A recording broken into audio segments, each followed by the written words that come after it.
श्रीमद् भगवत गीता के अनुसार भगवान श्री कृष्ण कहते हैं कि कभी भी किसी काम को टालना नहीं चाहिए। निश्चित समय पर अपना काम को पूरा कर लेना चाहिए।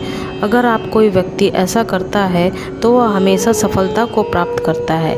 वहीं अगर आप हमेशा अपने कर्म से भागते रहेंगे तो भी आप जीवन में सफलता हासिल नहीं कर पाएंगे।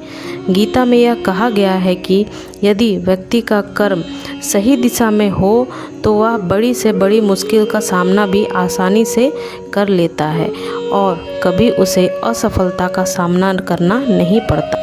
भगवत गीता में भगवान श्री कृष्ण कहते हैं कि जरूरी नहीं कि हर व्यक्ति हर काम में माहिर हो या वो सभी कार्यों को सही तरीके से कर सकते हैं। इसलिए अपनी शक्ति पहचानने और उसी काम को करने का प्रयास करें जिसमें आप अच्छे हैं। इससे भी आपकी सफलता निश्चित है। कभी कभी हम लोग सोचते हैं कि मैं बनाना ये चाहते थे और बन ये गए, लेकिन भगवान श्री कृष्ण कहते हैं कि आप वही जीवन में कर सकते हैं जिसके लिए आपका जन्म हुआ है धरती पर।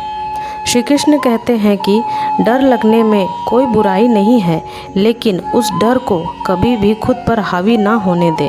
खुद पर काबू रखकर ही सफलता को पाना संभव है। व्यक्ति का मस्तिष्क तभी उसका मित्र है जब तक वह उसके नियंत्रण में है। जब आपका दिमाग आपके नियंत्रण से बाहर हो जाता है तो वही उसका सबसे बड़ा शत्रु भी बन जाता है। इसलिए जब तक आप सही हैं और जीवन में कोई गलती नहीं करते तो आप किसी से बिल्कुल भी ना डरें।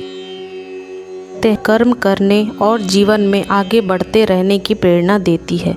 गीता के बातों का अनुसरण करने से जीवन बदल जाता है और व्यक्ति को हर काम में सफलता मिलती है। हिंदू धर्म में भगवत गीता को पवित्र ग्रंथों में से एक माना जाता है।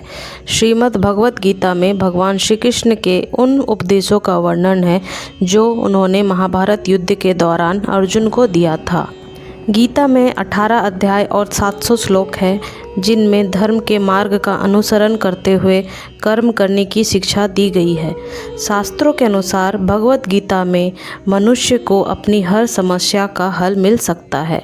माना जाता है कि गीता के बातों का अनुसरण करने से जीवन बदल जाता है और व्यक्ति को हर काम में सफलता मिलती है।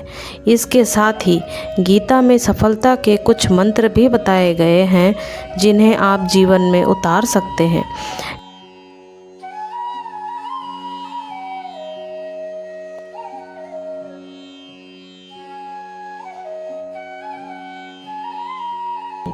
अगर जीवन में सफलता प्राप्त करनी है तो मेहनत पर विश्वास करें। किस्मत की आजमाइश तो जुए में होती है।